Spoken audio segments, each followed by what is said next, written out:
আসসালামু আলাইকুম রহমতুল্লাহি ওয়া মিক্সড ফার্মিং এর আরো একটি ভিডিওতে আপনাদের স্বাগতম।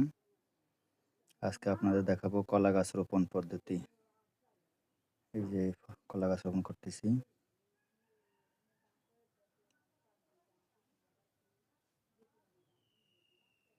এই সারিতে আমি মোট 5টি কলা গাছ রোপণ করব।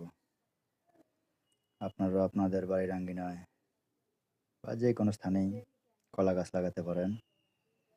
এগুলির জন্য বেশি পরিচর্যার প্রয়োজন নেই।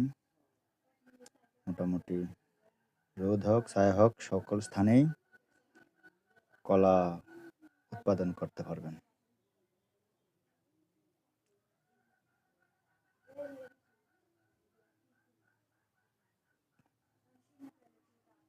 এই যে লাস্ট 5 নম্বরের গাছটা রোপণ করতেছি।